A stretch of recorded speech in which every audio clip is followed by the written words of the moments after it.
ரொம்ப ஆவலாக காத்துட்டு இருக்கக்கூடிய ஒரு தருணம் அப்படின்னே சொல்லலாம். ஒரு பொலிட்டிஷியனாக எவ்வளோ டைட்லி பேக்ட் ஸ்கெடியூல்ஸ் இருக்கும் அப்படிங்கிறது நமக்கு தெரியும். இருந்துமே சினிமா மீதான ஆர்வம் அதனுடைய மிகப்பெரிய உதாரணமாக தான் இந்த மேடையில் நீங்க இருக்கிறத நாங்க பார்க்குறோம். மீண்டும் ஒரு பெரிய நன்றி சார் நீங்க வந்ததுக்கு. அண்ட் உங்களுடைய பேச்சு கேட்கறதுக்காக ரொம்ப வியப்போடு பல பேர் காத்துட்டு இருக்காங்க. அதுல நானும் ஒருவன். நாம் தமிழர் கட்சியினுடைய ஒருங்கிணைப்பாளர் மரியாதைக்குரிய அண்ணன் சீமான் அவர்களை அன்போடு அழைக்கிறோம் படத்தை பற்றி பேசுவதற்காகவும் எங்களை வாழ்த்துறதுக்காகவும்.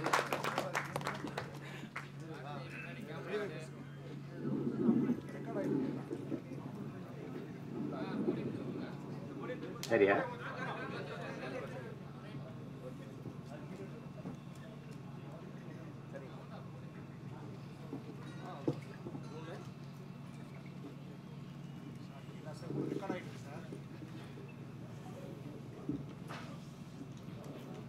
பரமசிவன் ஃபாத்திமா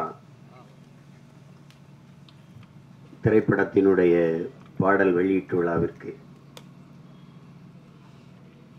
வருகை தந்திருக்கிற அச்சு ஊடக காட்சி ஊடக அன்பு உறவுகள் அனைவருக்கும்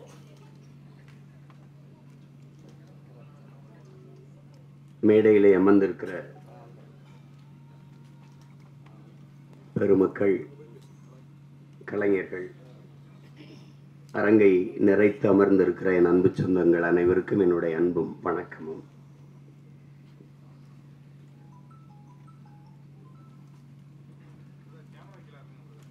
பாடல் வெளியீட்டு விழா என்றாலே இசையமைப்பாளர் தான் அதனுடைய நாயகன். ஒரு சிறு வயது மிக நேர்த்தியாக இசை, அந்த இசையை கேட்கும்போதே ஒரு உற்சாகம் பிறக்குது. நான் என்னுடைய தம்பி கார்வன் கூட சொல்லிட்டு இருந்தேன். ரொம்ப நல்லா இசையமைச்சிருக்கிறார். அது குறிப்பாக அந்த திருமண விழாவில் நடக்கிற வந்திருக்க அந்த பாட்டும் சரி, சிவனடியார்கள் ஆடுகிற அந்த பாடலும் சரி, மிக செறிவா அந்த பாட்டை தந்திருக்கிறார். அதுக்கப்புறம் கேட்டால் அவர் பின்னணி இசையுமே ரொம்ப திறம்பட செய்திருக்கிறதா சொன்னாங்க. இப்படி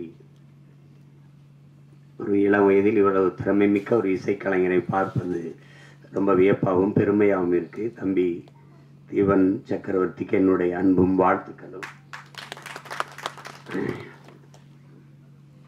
பாடலுக்கு மெட்டுக்கு எழுதுவது என்பது ஒரு எவ்வளவு கடினமானது என்பது தெரியும்.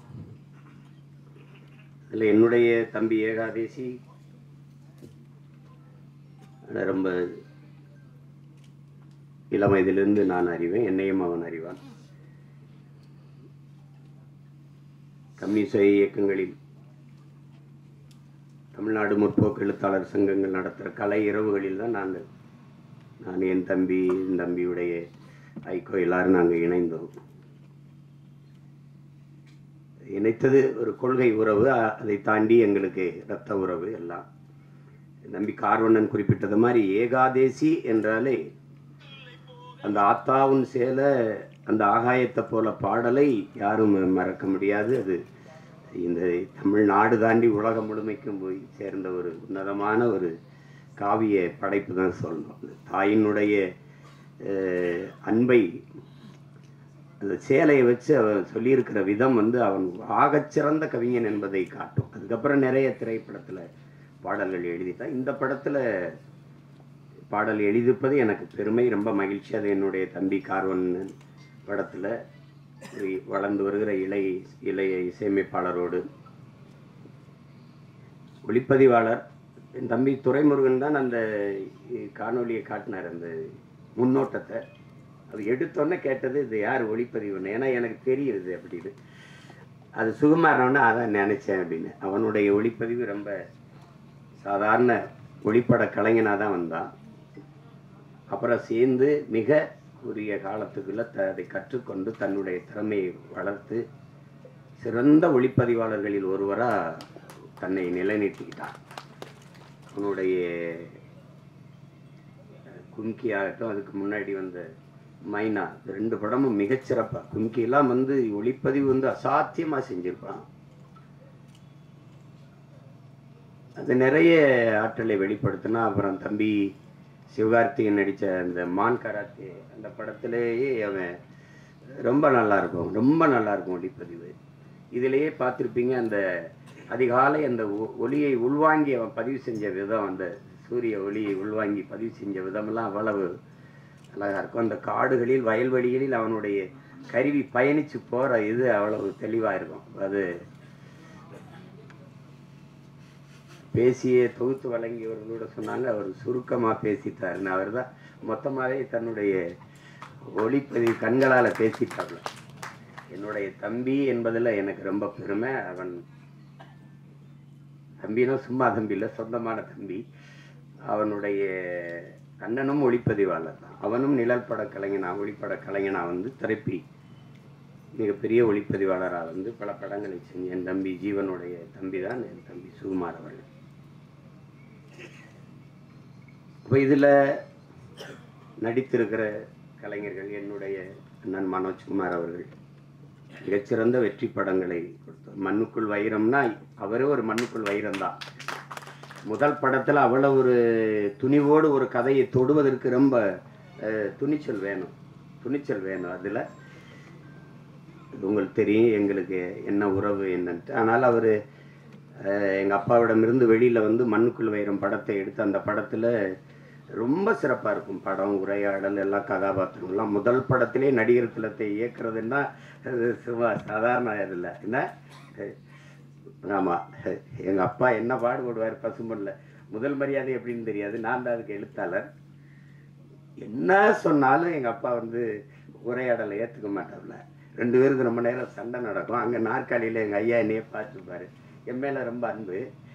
என்னதான் ஐயா பிரச்சனை உனக்கு உங்கள் அப்பனுக்கு? இல்லைங்க, நான் என்ன எழுதி கொடுத்தாலும் அதை வேணான்னு கிழிச்சு போட்டுறேன், தூர போட்டுறேன். என்ன நீ என்ன நினைக்கிற, நான் என்ன பேசணும்னு நினைக்கிறேன், எனக்கிட்ட சொல்லு, நான் பேசிக்கிறேன். அப்போ அது சொல்லிடுவோம். காட்சி நடந்து வரவில் இந்த இடத்துல எங்கள் ஐயா எங்கள் அப்பா என்ன ஓகே அப்படின்ட்டு போயிடுவாங்களா.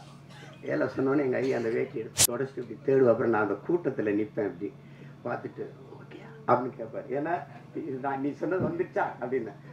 ஓகே அப்படின்னு. ஒரு 2-3 தடவை இது நடந்துக்கிட்டு இருக்குது. எங்கள் அப்பா கவனிக்கல. ஒரு தடவை நம்ம ஓகே சொன்ன பிறகு வேற யார்கிட்ட ஓகே கேட்குறாரு யாரு அப்படின்னா, அப்படி திரும்பி பார்த்தா கூட்டத்தில் நான் உடனே சொன்ன இங்கே என்ன நடக்குது அப்படின்னு. நான் ஒரு பக்கம் ஓட, எங்கள் ஐயா ஒரு பக்கம் ஓடி தெரிவித்து அப்புறம் அது மாதிரி அவர்கிட்ட அந்த பெரிய மேதையை வந்து முதல் படத்தில் இயக்குறது என்பது சாதாரண அது ஒரு பெரிய வாய்ப்பு. மண்ணுக்குள் வைரம்னா வைரம் தான். அதுக்கப்புறம் எங்கள் அண்ணன் எவ்வளோ வணிக படங்கள் எடுத்துட்டாங்க, பெரிய வெற்றி படங்கள் எல்லாம் கொடுத்துட்டாங்க. இப்படிப்பட்ட ஒரு படைப்பு அழிதில் நடிச்சிருக்காங்க. அப்புறம் எங்கள் அண்ணன் தேனப்பன் எவ்வளோ பெரிய படங்களை தயாரித்தாங்க. அவை தன்மையெல்லாம் எங்கள் அண்ணனுடைய தயாரிப்பு தான். இப்போ பார்த்தா எங்கள் அண்ணனை பார்க்குறதுன்னா நம்ம படங்களில் பார்த்துக்கிற வேண்டியது இருக்குது. இப்போ நடிக்க வந்துட்டாங்க. ஆனாலும் எங்கள் அண்ணனை வந்து அவர் குணத்திற்கும் அவர் படத்தில் நடிக்கிறது வில்லனாக நடிக்கிறாரு சகிக்க முடியல. எங்கள் அண்ணனா வில்லனாக எதுக்கு நடிக்கணும் அப்படின்ட்டு. அவ்வளோ நல்ல மனிதன். தேனப்பன் வந்து ஒரு சிறந்த தயாரிப்பாளர், சிறந்த நடிகரை விட மிகச்சிறந்த நிர்வாகி. அதனால தான் எங்கள் அண்ணன் கமலஹாசன்லாம் அவரை கூடவே வச்சுருந்தாவில். அப்படிப்பட்ட ஒரு திறமையான ஒரு மனிதர் எங்கள் அண்ணன் தேனப்பன் அவர்கள். அதுக்கப்புறம் எங்கள் ஐயா மகன் தொகுப்பாளர் சொன்னாங்க, உங்களுடைய தமிழ் ரொம்ப நல்லா இருக்குது அப்படின்னு. தமிழ் கடலின் மகன் வந்து தமிழ் பேசலைன்னா அப்புறம் என்ன இருக்குது சொல்லுங்கள். எங்கள் அப்பா, நான் அப்பான்னு தான் சொல்லுவேன். அழைச்சா ஐயா ஐயா ஐயா நல்லா இருங்க என்னங்கய்யா அப்படின்னு. ஒன்றும் இல்லை ஐயா, படிக்கணுமையா வாழ்க தமிழுடன். எல்லோரும் நம்ம வணக்கம் ஹலோ அப்படி தானே அழைப்பு எடுப்போம். நான் அழைச்சவன்னா நான் தானே தெரிஞ்சிடும். வாழ்க தமிழுடன் சொல்லுங்கய்யா அப்படி பேசுவோம். அவ்வளவு ஒரு அன்பு. தமிழ் கடல்னா தமிழ் கடல் தான். ஒன்று சொல்கிறேன், நானே எங்கள் ஐயா மைனும் நான் தம்பி படம் இயக்குறேன். நாங்கள் எல்லாம் ஒன்றா பணி செய்கிறோம். அதில் கவி பேரரசு முத்தமிழ் பேரறிஞர் ஐயா வைரமுத்துக்கிட்ட பாடல் வாங்க போகிறோம் 2 பேரும் இல்லையா ஐயம்மனே. அப்போ இங்கே இருக்குது ட்ரஸ்ட் புறத்தில். அங்கே போய் உட்காந்து பேசிக்கும்போது நான் அறிமுகப்படுத்துகிறேன் ஐயாவோட பையன் அப்படின்னு. உட்காருங்கன்னு பேசிட்டு ஐயா சொன்னது ஞாபகம் இருக்குது வைரமுத்து அவர்கள். தம்பி கம்பன் கூட அவன் எழுதின காப்பியத்தில் கொஞ்சம் வரியை மறந்தாலும் மறந்திருப்பான், ஆனால் அப்பா மறந்திருக்க மாட்டார் அப்படின்னு இல்லையா? அவ்வளோ பெரிய அறிஞன் அவர்.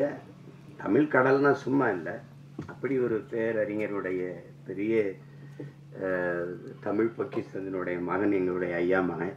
எனக்கு எப்போவும் எங்கள் ஐயா மையன், அவருக்கு எப்போவும் நான் அராஜகம்தான். அதுக்கப்புறம் சொல்லணும்னா எங்கள் அண்ணன் எம்எஸ் பாஸ்கர் சொல்லி சிரிச்சுக்கிட்டு இருந்தான். இவன்லாம் ஏன்டா நடிக்க வந்தான்னு சில பேர் தோணும். எங்கள் அண்ணன் ஏன் இவ்வளோ நாள் நடிக்க வரலைன்னு தோணும். ஒரு பின்னணி கலைஞனாகவே இருந்து திரைமறைவிலே தன் குரலாலேயே பல பேருக்கு நடிப்புக்கு உயிர் ஊட்டிய ஒரு மாபெரும் கலைஞன். ஒரு காலம் அவரை கைவிடாமல் கொண்டாந்து நம்ம முன்னாடி நிறுத்திடுச்சு. எந்த கதாபாத்திரம்னாலும் ஆகச்சிறப்பாக செய்யக்கூடிய ஆற்றல் இன்னைக்கு தமிழ் திரையுலகில் எங்கள் அண்ணனுக்கு தான் இருக்கு. அது பல படங்களை சொல்லலாம். அது சிறிய கதாபாத்திரம் பெருசு அப்படிலாம் கிடையாது, அது ஒரு தவம். என் தம்பி சொல்லும்போது சிவாஜி மாதிரின்னு எங்கள் அண்ணன் கூச்சப்பட்டார். நாங்கள் உங்களை சிவாஜின்னு சொல்லலை, அது மாதிரின்னா மாதிரின்னு அப்படின்னா அந்த ஈடுபாடு. உதாரணமாக இப்போ எங்கள் ஐயாட்ட சொல்கிறேன். எங்கள் ஐயாவுக்கு பசுமன் படத்தில் நடிக்கும்போது அண்ணன் சிவகுமாரை உங்களுக்கு தெரியும், அது ஒரு பிசாசு. ராதிகா மேர தெரியும், அவங்க ஒரு பிசாசு. எல்லாருமே மிகச்சிறந்த கலைஞர்கள், அந்த திரையை உயிராக நேசிக்கிற ஒரு கலைஞர்கள். இதே எங்கள் அப்பா கண்ணன் ஐயா ஒளிப்பதிவு எல்லாம். இப்போ இவங்க என்னன்னா எப்போ படப்பிடிப்புனாலும் அதிகாலையில் ஒரு 5 மணி, அதிகாலையில் ஒரு 4 மணி, அப்படி வச்சா இங்கேருந்து வண்டி போய் நாங்கள்லாம் நிற்கும்போது ஒரு நாற்காலியை போட்டு ஒரு ஆள் உட்காந்துருக்கோம். அது யாருன்னா எங்கள் ஐயா நடிகர் திலக அவர்கள் உட்கார்ந்துருப்பாங்க. தினம் கூச்சப்படுவாங்க, என்னடா நம்ம இவ்வளவு முன்னாடி வந்தோம், அதுக்கு முன்னாடி உட்காந்துருக்காரடா அப்படின்னு நினச்சி இவங்க எல்லாம் கூடி பேசுகிறாங்க. நாளைக்கு எப்படியாவது நம்ம சீக்கிரம் அவருக்கு முன்னாடி ஒரு 5 நிமிஷமா அதுக்கு முன்னாடி வந்துடணும்னு. புரியுதா அவங்களுக்கு? எல்லாரும் பேசி வச்சு வரும்போது அதே மாதிரி முன்னாடி நாற்காலி போட்டு உட்காந்துருக்காப்புல. என்னடைய ஐயோக்கிய பிள்ளைலாம் எனக்கு முன்னாடி நீங்கள் வந்துடுவீலாம் அப்படின்னு. அந்த இதில் இத்தனை படம் நடித்தோம், அந்த ஈடுபாடு, அந்த முனைப்பு, அந்த ஆர்வம், ஒரு துளியும் குறையாத ஒரு மகனை நம்ம பார்க்கவே முடியாது திரையுலகில்.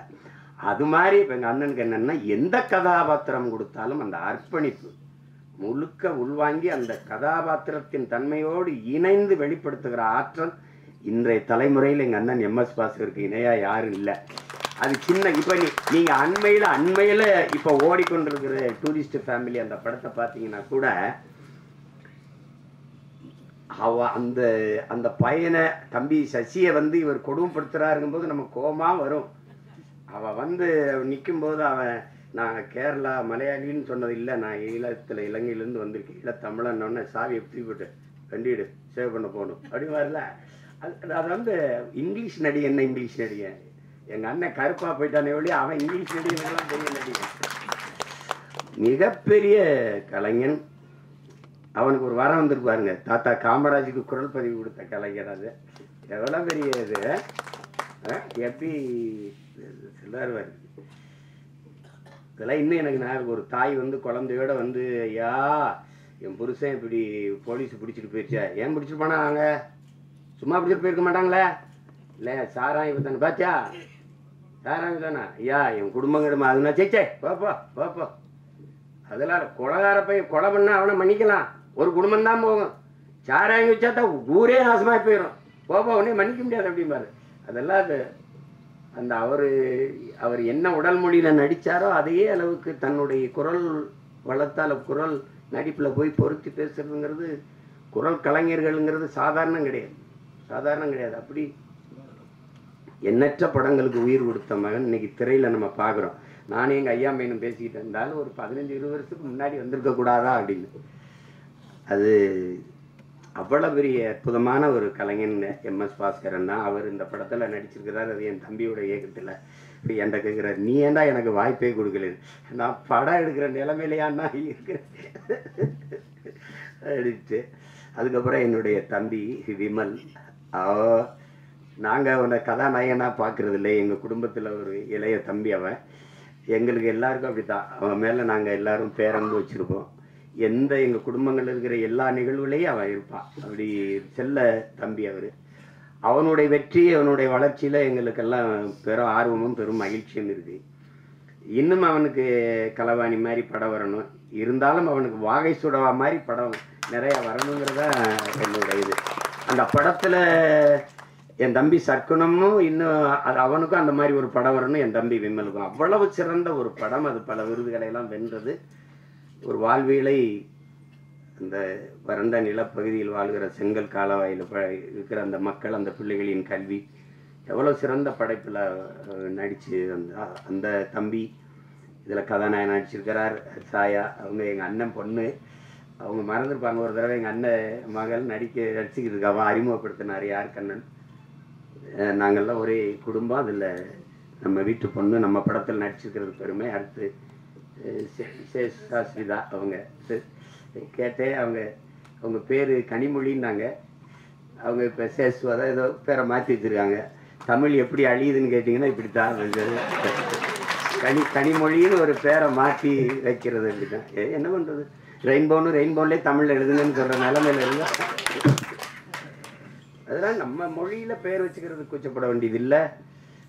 நீங்கள் நல்ல பேர், அதெல்லாம் உங்கள் பேர் கனிமொழி அவர்கள். அடுத்து என்னுடைய தம்பி சுரேஷ், என் மண்ணுக்காரன், என் மேலே பெரிய பாசம் கொண்டவன். என்ன மனசில் பட்டதை கூச்சமெல்லாம் பேசுவான், அது மற்றவங்களுக்கு வெறுப்பாக இருக்குது. இப்போ என்னையெல்லாம் பார்த்தா சில பேருக்கு அருவறுப்பாக இருக்குது, வெறுப்பாக இருக்குது, என்னத்தையோ பேச்சு கிடக்கிறாப்புல இருந்தால் அப்படின்னு. அது மாதிரி தான் அது அவனுடைய இயல்பு. அவனுக்குள்ள நல்ல ஒரு மனிதன் இருக்கான், நல்ல மனிதாபிமானம் இருக்கு. இரு உட்காரு. சிவன் கைகட்டி நின்னா சரியா இல்லை, என் பாட்டன் ஆதி பெரும்பாட்டன் கைகட்டுறது சரியா இருக்குது. அதுக்கப்புறம் விஆர் அவர், விமல் அவர், நீங்கள் நல்லா வரணும், நல்ல உடலை நல்லா பேண்டுறீங்க, உங்களுக்கு பாராட்டு. நீங்கள் அதை தொடர்ச்சியாக செய்யுங்க, இன்றில் என்றாவது சரியான வாய்ப்பு வந்துடும். என் தம்பி அருண் விஜய் தெரியுமா, ஒய்எம்சியில் நாங்கள்லாம் பயிற்சி எடுப்போம். அப்போ அவன் நல்லா உடலை வச்சுருப்பான், வாய்ப்பு சரியாக வரலை. நான் சொன்னேன், நீ இதை மட்டும் சரியாக செஞ்சுக்கிட்டே இரு, ஒரு நாள் நீ சரியான இடத்துக்கு வந்து வென்றுவாய். அதே மாதிரி அவனுக்கு படம் வந்து அடிச்சிட்டான், தடயம் அந்த படங்கள்லாம் வந்து குற்றம் 23 அடிச்சிட்டான். அதனால அதை மட்டும் சரியாக இருக்கு. உங்களுக்கு ஒரு சான்று உட்காருங்க சார். எனக்கு எங்கள் அண்ணன் சரத்குமார் நான் அண்ணன் தான் கூப்பிடுவேன், நாங்கள் ரொம்ப நெருக்கம். விண்ணூர்தி நிலையத்தில் சந்தித்தோம். இப்போ பொன்னியின் செல்வன் வெளியாயிடுச்சு. வணக்கம் இந்த வயசில் ஐஸ்வர்யா ராய் ஜோடி கேட்குது அவள் பொறாமேடா. அவர் சார் டே உடலை நல்லா வச்சுட்டா எந்த வயசுலையும் சாதிக்கலாம்டாங்க. அதை தான் எல்லாருக்கும் சொல்கிறேன், நம்பிக்கையோடு இருங்க, சாதிக்கலாம்.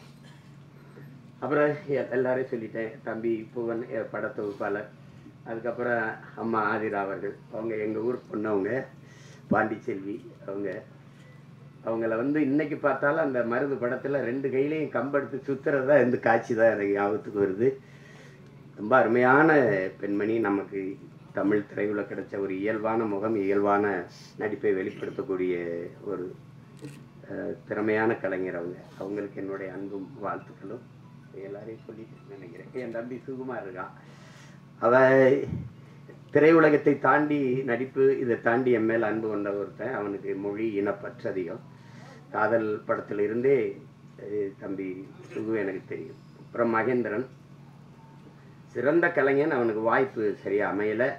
அவன் நடித்த சல்லியர்னு படம் இருக்குது, சல்லியர்கள், அதில் அவன் தான் கதாநாயகன். மிகச்சிறப்பாக நடிச்சிருப்பான். இருக்கான்னா போயிட்டான். மகேந்திரன் ரொம்ப சிறப்பாக நடிச்சிருப்பான், ஒரு போராளியாக வந்திருப்பான். அவர் இரு காலம் இருக்கு, எங்கே போயிருப்பது, நல்ல திறமையான கலைஞன்.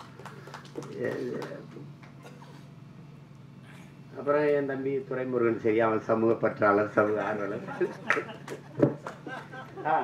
ஆமாம், என் தம்பி கிடாரி அப்படின்னா உங்களுக்கு தெரியும், அது காலையில் கிடாரி மாடுகள் நாங்கள் சொல்லுவோம். அது ஒரு திமிர் எடுத்த தெனவெடுத்தது அதை சொல்லுவோம். அது கிடாரி படத்தில் ரொம்ப அருமையான இது கையாண்டிருக்கு. குறிப்பாக எங்கள் அண்ணன் வேல ராமூர்த்தியுடைய கதாபாத்திரம் எனக்கு இன்னும் மனசில் இருக்கு.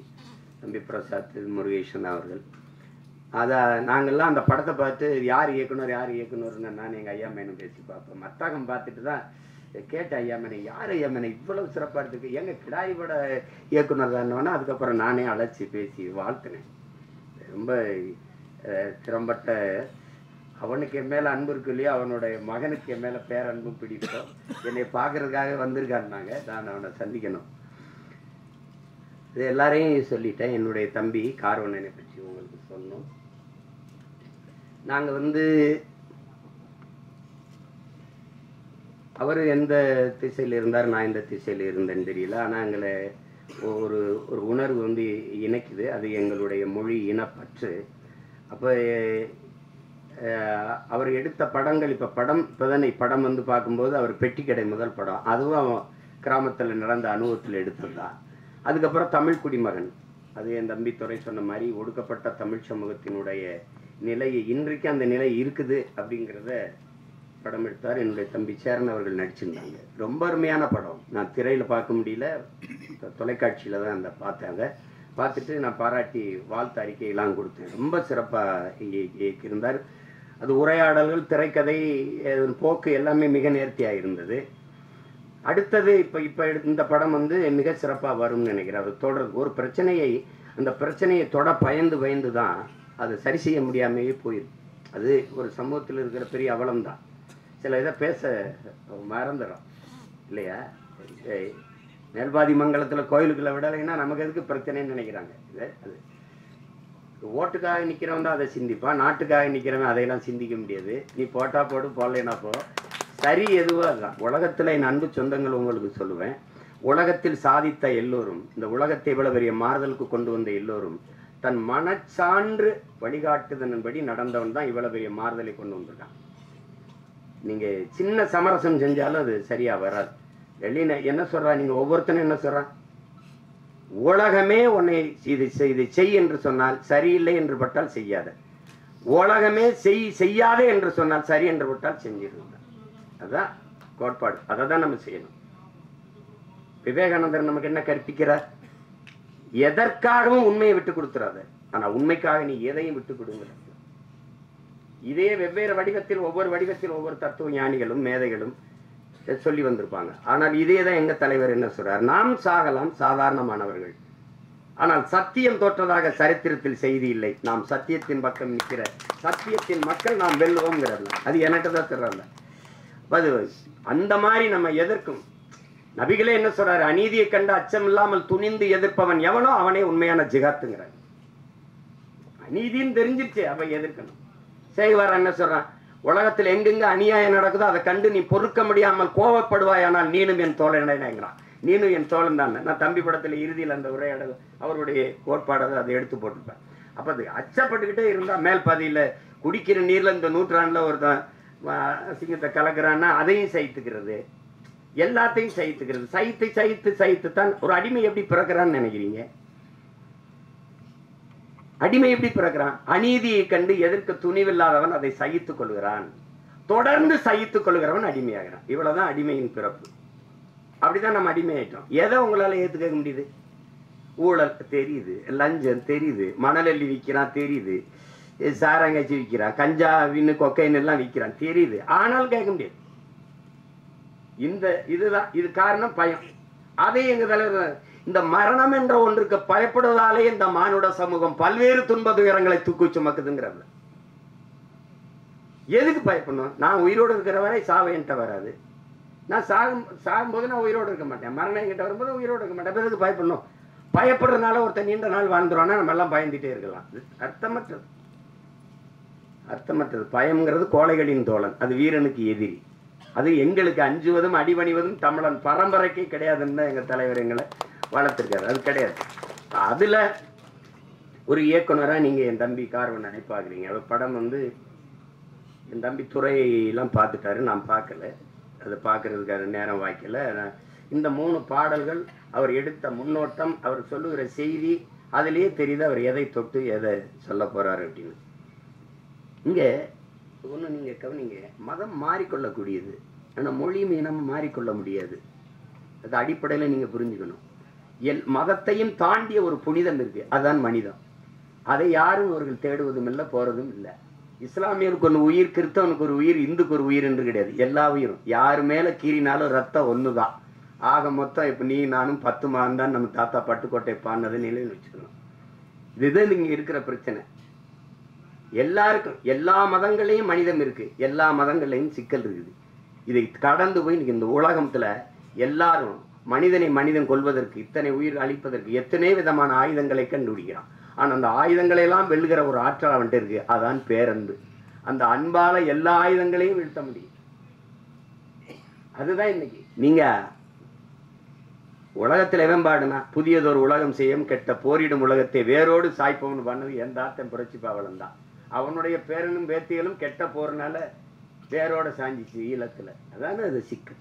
அந்த மாதிரி நேரத்துல இறுதி போர்க்கட்ட சூழல்ல என் தலைவன் இருந்து நான் வந்த பிறகு தொடர்ச்சியா பேசி பேசி சிறைப்படுத்தப்பட்டேன். யாருமே என்கிட்ட நெருங்க பயந்தாங்க. 1 ஆண்டுகளுக்கு மேல சிறையிலே இருந்துட்டேன். அப்ப அந்த நேரத்துல ரொம்ப சோர்வு. அப்ப என்னை தேடி ஒருத்தர் படம் எடுக்கணும்னு வர்றல, ஒருத்தர் வேற வந்தவர். அவர் அதுக்கு முன்னாடி 2 படம் எடுத்துருக்காரு. வந்து என்னோட வந்து படம் எடுக்கணும்னு அந்த மனநிலையில படம் இருக்கலாம். ஆனா என்னோட வந்தது அவர் ஆறுதலா இருந்தது. அப்ப பேசும்போது அது காரணம் வந்து அவர் சொன்னார் மாதிரி நான் கத்தி கதறி வெடிச்சு இந்த தம்பி உதாரணமா இந்த ஈழ படுகொலை எப்போ பேசி பேசி சிறைப்பட்டாலும் அது கவனிச்சிருக்காரு. ஒருத்தர் இப்படி பேசிட்டு இருக்காருன்னு அந்த ஈர்ப்பு. அவர் திருநெல்வேலி இருக்காரு, நான் சிவகங்கையில் இருக்கேன். எங்க 2 பேரையும் வந்து ஒரு இடத்துல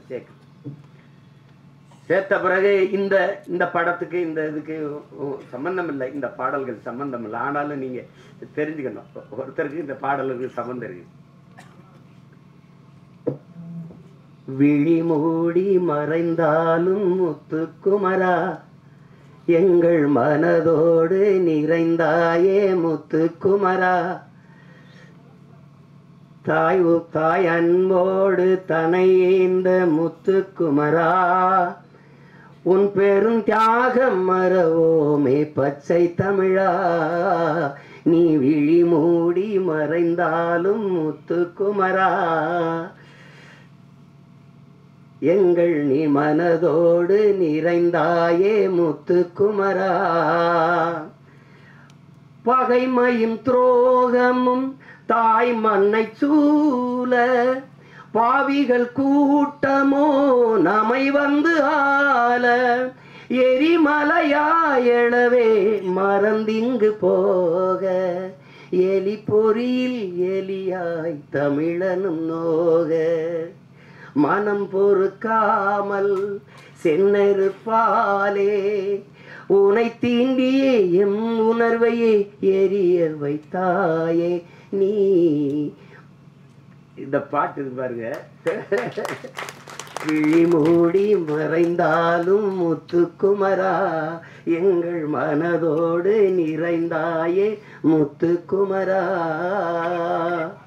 இந்த பாட்டு ஆண்ட பரம்பரை இங்கு மாண்டு போவதோ, ஆள பிறந்தவன் இன்று அடிமையாவதோ, வீர தமிழினம் இங்கு வீழ்ந்து போவதோ, வீணர் கூட்டம் இங்கே நம்மை ஆள்வதோ, எங்கள் இனத்தை அழிக்க துடிப்பவன் எவன், எரிமலை ஆற்றில் குளிக்க நினைப்பவன் அவன். இந்த பாட்டு தலைமகனே எம் பிரபாகரனே, தலைநகரே திரிகோண மலையே. இந்த பாடல்கள் வந்து இன்னைக்கு தமிழ்நாட்டில் எல்லா இடங்களையும் ஒலிக்குது. எங்களுடைய இன உணர்வுள்ள மக்கள் கூட்டங்களில் இது பரவலாக கேட்கப்படுது. எங்களுடைய கட்சி பாடலில் இது ஒரு கொள்கை பாடலாக பரப்பப்படுது. இந்த பாட்டை வந்து 2010ஆம் ஆண்டு இதை தயாரித்து நாங்கள் செய்கிறோம். இது தம்பி இசைவேந்தன் ஒரு தம்பி எழுதின பாட்டை என்னுடைய அன்பு மைத்துனர் கவிதாஞ்சனை வச்சு இந்த பாடல்களை பதிவு செஞ்சோம். அதுக்கு அன்றைக்கே 10 லட்சம் ரூபாயை செலவழித்து இந்த பாட்டை பதிவு செய்து கொடுத்த தம்பி தான் என்னுடைய ஆர்வீர் தம்பி கார்வண்ணன் அவர்கள். அவனுக்கு இந்த மொழி மீதும் இனத்தின் மீதும் இருக்கிற பற்றுக்கு இதுவே உங்களுக்கு ஒரு சான்று. நாங்கள் 2 பேரும் இணைந்தோம் அப்படின்னா மொழி அழிந்தால் இனம் அழிந்து விடும். தமிழ் இல்லைன்னா தமிழர் இல்லை, தமிழர் என்ற இனம் இல்லைன்னா நாடு இல்லை, எவ்வளவுதான். இங்க எல்லாரும் தமிழ் தேசிய அரசியல், தமிழ் தேசிய அரசியல்னா ஒரு தீண்டத்தகாத வார்த்தை போலவும் வேற்றுக்கிரக சொல்பவனும். மொழி காக்க, இனம் காக்க, மண் காக்க, மண்ணின் வளம் காக்க, மண்ணின் மக்களின் நலம் காக்க, அந்த மக்களின் மானம் காக்க ஒரு அரசியல் இருக்கு. அந்த அரசியல் தான் தமிழ் தேச அரசியல். இதெல்லாம் தேவையில்லைன்னா இது தேவையில்லை. அதான் சொல்றான்ல, இது தேவை. எங்கள் முன்னவர்கள் KP விஸ்வநாதனோ, அண்ணல் தங்கவோ, மறைமலையடிகளோ, அல்லது சிவானந்தமோ சிங்காரவேலரோ ரெட்டமலை சீனிவாசனோ ஐத்தியாச பண்டிதரோ மாப்போசியோ சீபா ஆதித்தனாரா வரும்போது அவனுடைய பேரன் சீமா நிற்கிற புறச்சூழல் இல்லை. அன்னைக்கு காவிரியில் தண்ணி கேட்டால் அடிச்சு வரட்டில் அன்னைக்கு கச்சத்தையை பறித்து கொடுத்துட்டு சுட்டு சுட்டு 840 மீன் வந்து சுட்டு போடல. மீத்தேன் இருக்கும், என் பூமி தாய் ஈரக்கொலை அறுக்கலை, அணுவில் ஸ்டெர்லைட் இப்படி நச்சு ஆலைகளை நிறுவி எங்களை கொல்லலை. எதை தேடினாலும் இந்த அரசியல் தேவைப்படுது. தேவைதான் கண்டுபிடிப்பின்றா. இந்த அரசியல் வேணுமா, ஜெயிக்குமா ஜெயிக்காதா, அதை விட தேவையா தேவையில்லையா, அதுதான் கோட்பாடு. இப்போ அந்த அடிப்படையில் நாங்கள் இணைந்து பணி செய்தோம். என் தம்பி என்னோட ஒரு தம்பியாரும் உணர்வால் இணைந்தாலும் உறவான ஒரு உயிரான தம்பியா எனக்கு முதன்மை தளபதியா களத்தில் நின்னா என் தம்பி கார்வண்ணன். அவன் நாங்குநேரி தொகுதியில் 2016ஆம் ஆண்டு நாங்கள் 234 சீமா வர்றாப்புலையா 234 பேர் முதல்ல இருக்காங்க கட்சியிலேன்னு கேட்டாலாம் இருக்கு. இப்போ மறுபடியும் போட போறானா தனிச்சுன்னு கேட்குறாலும் இருக்குது. அப்போ போட்டோம். அதில் நாங்குநேரியில் ஒரு தளபதியாக நின்று களத்தில் பணி செய்தவன் என்னுடைய தம்பி கார்வண்ணன். வெறும் திரைப்பட இயக்குனர்னு வச்சுக்கிங்க, அவனுக்குள்ள இருக்கிற போர்க்குணம் தான் இந்த மாதிரி கதைகளை தொடணும்ட்டு. அன்னைக்கு அவனுக்கு ஆதரவு இல்லை, இன்னைக்கு அண்ணன் இருக்கேன், அண்ணனுக்கு பின்னாடி பெரிய படை இருக்கு, அதனால ஒன்றும் இல்லை. இது திரையரங்கு கிடைக்குமா கிடைக்காதான்னு ஒரு அச்சப்படுற சூழல்ல நம்மளை தள்ளி விட்டுருக்காங்க. அதெல்லாம் மாறும். அதுக்கு ஒரு காலம் வருது. காலம் வரும் என்று காத்திருந்த தலைவனின் பிள்ளைகள் இல்லை, எங்களுக்கான காலத்தை உருவாக்கிய தலைவனின் பிள்ளைகள் நாங்கள் எல்லாரும். நீரின் போக்கில் நீரில் நீஞ்சினவங்க இருக்கான், நெருப்பாற்றில் நீஞ்சியவன் எங்கள் தலைவன், அவன் பிள்ளைகள் நாங்கள். இதெல்லாம் ஒன்றும் இல்லை. உங்களுக்கு எல்லாருக்கும் சொல்றதுக்கு முன்னாடி என்கிட்ட வந்து ஒரு தடவை பேசும்போது பேச்சுவாக்கில் சொல்றாப்புல, இந்த சாவு மனிதன் இந்த மரணம் ஒன்று பயப்படுறதுனால தான் எல்லா சிக்கலையும் எதிர்கொள்ள வேண்டியது இருக்குதுன்னு ஒரு தடவை சொல்லிடுறாரு.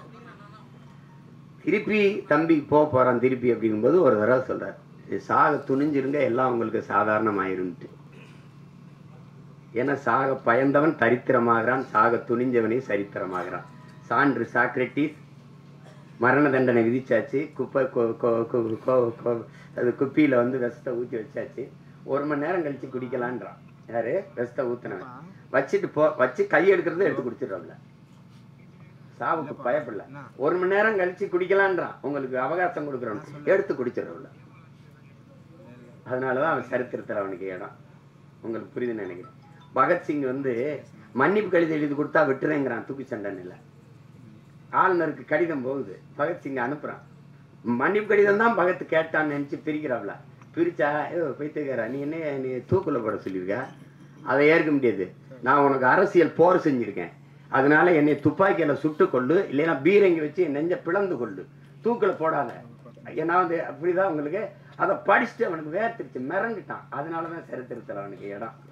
உங்களுக்கு புரியுதுன்னு நினைக்கிறேன். இவன் வந்து நண்பர்கள் சொல்றாங்க, பகத் நீ வெளியில வா, நம்ம வந்து இன்னும் வீரியமா போராடலாம், ஒரு மன்னிப்பு கடிதம் தானே எழுதி கொடுத்துட்டு வந்துருன்ட்டு. பகத் சொல்றான், எல்லாரையும் போலதான் எனக்கும் வாழணும்னு ஆசை இருக்கு, ஆனால் நான் வெளியில வந்து வீரியமா போராடுவதை விட இந்த மரண கயிற்றை துணிஞ்சு முத்தமிட்டேன்னா பகத்தை போல வீரமிக்க மக்களை இந்த மண்ணின் விடுதலைக்கு பெற்றுத்தர வேண்டும் என்று எண்ணற்ற தாய்மார்கள் விரும்புவாங்க. அதனால நான் அந்த தூக்கு கயிறை முத்தமிடுறேன். ஆனாலும் பகத்துக்கு அந்த வீரமிக்க மரணத்தை வெள்ளக்காரன் தர சரியா இல்லை, சம்மதிக்கல. தூக்குதான்ட்டான். தூக்குல போடும்போது அவன் கேட்கிறான், நீ ஏன்டா அந்த காலத்தை ஏன்டா நீ வந்து துப்பாக்கியில சுட சொன்ன, ஏன் பீரங்கில சுட்டு கொள்ள சொன்ன? இல்ல, என் உடலிலிருந்து கடைசி உயிர் துளி பிதுங்கி வெளியேறுகிற வரை என் தாயிலத்தை என் கால்கள் தொட்டுக்கொண்டே இருக்கணும், அதுக்கு தான் நான் என்னை துப்பாக்கியில சுடுன்னு சொன்னேன்றான். திருப்பி தூக்கில போடும்போது அந்த கருப்பு அங்கி போட்டு மூடுவான்ல, பிளாக் மாஸ்க்கு, 2 பேர் தான் எடுந்தவன். ஒன்று பகத்சிங், இன்னொன்று சதாம் ஹுசேன். உங்களுக்கு தெரியும் நினைக்கிறேன். எடுறான்ட்டான் பகத்சிங், அந்த கருப்பு துணியை எடுறான்ட்டான். எடுத்துட்டு போட சொன்னேன். ஏன்னா அந்த விழி பிதுங்கி என் உயிர் வெளியில கசிந்து போற கடைசி நொடி வர துளி வர என்னுடைய கண்கள் என் தாய் மண்ணை பார்த்துக்கிட்டே சாகணும்டான்னா. அதனாலதான் பகத்சிங் இன்னைக்கு வந்து நம்ம சரித்திரத்தில் இருக்கான். சேகுவேராவை சுடுறதுக்கு எதிரி நிறுத்துறான். சரி, நிறுத்தும் போது இப்படி குறி வைக்கிறான். அப்படியே குறி வைக்கும்போது, டியர் காம்ரேட், நீங்க என் நெத்திக்கு குறி வைக்கிறீங்கன்னு நினைக்கிறேன், கொஞ்சம் இடது பக்கமா வாங்க, இப்ப சுடுங்கன்ட்டான். அதனாலதான் சேகுவேராவுக்கு இடம். உங்களுக்கு அப்ப மரணத்துக்கு பாய்ந்தவெல்லாம் உங்களுக்கு தெரியுது. விவேகானந்தர் சொல்றாருல, வரலாற்றில் எப்போதும் வீரர்களுக்கு தான் இடம், அடிமைகளுக்கு இடம் இருந்திருக்கு. ஏன் ஏழைகளுக்கு கூட வரலாற்றில் இடம் இருந்திருக்கு, கோழைகளுக்கு ஒருபோதும் வரலாற்றில் இடம் இருந்தது இல்லை. அதனால இதுக்கெல்லாம் பயந்தா ஒன்றும் இல்லை. அப்போ அந்த துணிவில் தான் என்னுடைய தம்பி இந்த கருத்தை துணிஞ்சு எடுத்து படத்தில் பதிவு செய்கிறார். அவருக்கு என்னுடைய பாராட்டுக்கள். அவன் என் தம்பிக்கு இருந்த இந்த திரையுலகம் மேலே இருந்த பற்று வெளிப்படுது பாருங்க. அவனே தயாரித்து அவனே இயக்கி அதில் ஒரு கதாபாத்திரத்தில் நடித்து தொடர்ந்து இது தமிழ் குடிமானும் அவருடைய தயாரிப்பு தான், அவருடைய இயக்கத்தில் இது பண்ணியிருந்தார். இப்போ அந்த முயற்சியை நான் முழுக்க பாராட்டுறேன். என் தம்பி கார்வண்ணனுடைய படைப்பு என்பது என்னுடைய படைப்பு. நானே இயக்கியது போல ஒரு மகிழ்ச்சி, எனக்கு ஒரு உற்சாகமும் ஒரு பெருமையும் இருக்குது. அந்த படம் உறுதியாக வெல்லும். உலகெங்கும் இருக்கிற என் உயிர் சொந்தங்கள் என் தம்பிக்கு நல்ல ஆதரவு கொடுத்து இந்த படத்தை மாபெரும் வெற்றி படமாக மாற்றணும். அதுதான் அது. ஏன்னா அரிய படங்கள் தவிர்க்கப்பட்டது. ஒரு நல்வாய்ப்பாக இன்னைக்கு உங்களுக்கு அயோத்தி, இந்த டூரிஸ்ட் ஃபேமிலி, இந்த மாதிரி படங்கள்லாம் மக்களால் ஏற்கப்பட்டுருச்சுங்கும் போது மனசு ஒரு நிறைவாக இருக்குது. இப்போ என் தம்பி சூரியோட மாமன் இதெல்லாம் நல்லா ஓடுதுங்கிறாங்க. கேட்டுக்கிருவேன் ஒவ்வொரு தடவை. ஐயா மேன் அது பார்த்தீங்களா, ஐயா மேனை பார்த்தீங்களா, நாங்கள் 2 பேரும் அராஜகம். இந்த மலையாளத்தில் ஒரு படம் வந்திருக்கு, அதில் இருக்கு, ஓடிடியில் பார்த்துருங்க அப்படி அந்த மாதிரி நாங்கள் ஒருத்தருக்கு ஒருத்தர் பரிமாறிக்கிறது. ஏன்னா இவங்கெல்லாம் சொல்கிறாங்க, நீங்கள் வேறு தளத்துக்கு போயிட்டும் இதை நேசின்னு காதலிச்ச பொண்ணு வேற ஒருத்தனை கல்யாணம் பண்ணிட்டு போனாலும் நல்லா இருக்கணும்னு வாழ்த்துற மாதிரி தான் இது. இது ஒன்றும் செய்ய முடியாது. எங்கள் அண்ணன் என்கிட்ட சொல்லும்போது திரைக்கலை பேச்சு ரெண்டும் இராணுவத்தின் வலிமை மிக்க 2 பிரிவுகள்ப்பா. ஒன்றை செய்ய ஒன்றையோ கைவிட்டக்கூடாது, நீங்கள் 2ஐயும் செய்யணும்னு. ஒன்றை செய்ய 2ஐயும் செய்யணும் தான் நினைக்கிறேன். அதை என் தம்பிக்கே திரையரங்கு கிடைக்காதுன்னு போயிட்டான்னா எனக்கு என்ன ஆகும்னு நீங்கள் யோசிச்சுக்கிறோம். அது கடினம். அதனால படம் எல்லா தம்பியில் எடுக்கிறாங்க, படை கட்டத்தான் பெரிய யாரும் இல்லை. அதனால இந்த வேலையே எனக்கு சரியா இருக்கு. என் தம்பிகள் அதை செய்யட்டும். ஆனால் இதை பார்த்து ரசித்து வாழ்த்துறது அது என்னுடைய பொறுப்பு. இங்கே என் தம்பி கார்வண்ணன் சொன்னா நம்மளை நாம பாராட்டலை யாருன்னு இல்லை. அது சொல்லி சீசர் சொல்றான், நீ அடுத்தனை உன்னை எந்திரிச்சு உன் தகுதியை பாராட்டுற வர பொறுத்து இருக்காதரா, நீயே எந்திரிச்சு பேரறிவிப்பு செஞ்சிரு, நான் ஆக சிறந்தவன் அப்படின்னு சொல்லிருன்றான். அதனால இப்போ எங்கள் அண்ணன் MS பாஸ்கரன் நாங்கள் பாராட்டலாம், யார் பாராட்டுவா? இப்போ என் தம்பி கூல் சுரேஷ் அவனே பேசிட்டான். ஆனால் நீங்கள் என்ன நினைக்கிறீங்க, அவனை பைத்தியக்கார மாதிரி பார்க்குறீங்க. இதுதான் பிரச்சனை. எங்கள் அப்பா இங்கே பாருங்கள், எங்கள் அப்பா இங்கே பாருங்கள், பசும்பன் படத்துக்கு பாட்டு இசைக்கிறது முதல்ல ரகுமான் அவர்கள் தான் இசை. அவன் 2 பேரும் வண்டியில் போயிட்டுருக்கேன். எங்கள் அப்பாவே வண்டி விட்டுறாங்க. வண்டி விட்டு அதில் சொல்லுக்குள் வார்த்தையை சுருக்கி வைக்கும் சூத்திரதாரி கண்ணனுடைய ஆகாயத்தின் மறுபக்கத்தையும் அவருக்கு பார்க்கறது இப்படி வருது, விருப்பி எழுதி. அப்பா இப்படி நம்மளை நாமளே பாராட்டி பேசிக்கிறது நல்லாவா பாருக்கு? கேட்குறவங்க ஒரு மானே நம்மளை நாமே பாராட்டிட்டாதான்டா, வேற எவனும் நம்மளை பாராட்ட மாட்டான்டா. அப்பத்தான் நான் முடிவு பண்ணேன், நீங்க ஓடும்போது எவனும் உற்சாகப்படுத்த கைதட்டலாம், நீங்களே கைதட்டிட்டு ஓடிட வேண்டியதுதான், வழி கிடையாது. உங்களை நீங்களே உற்சாகப்படுத்திக்கிறணும். இல்லைன்னா யாருமே பாராட்டணும் இந்த சமூகம் முன்னாடி வரவனுக்கு தான் கைதட்டும், 3வது வரவனுக்கு கைதட்டாது. அவன் சொல்றான்ல, முன்னாடி வந்தவனுக்கு 1வது வந்தவனுக்கு கைதட்டுற, அவன் வெற்றி கழிப்பில் இருப்பான், நீ கைதட்டுறதே அவன் காதில் விழாது. ஆனால் 3வது வந்தவன் முதுகுல தட்டி கொடு, அவன் மரணம் வரைக்கும் உன்னை மறக்க மாட்டாங்கடா. அதான் முக்கியம். அதனால நம்ம பிள்ளைகளுக்கு ஒன்று இருக்கு, தோல்விங்கிறது ஒரு பெரிய தோல்விதான் வெற்றியின் தாய்.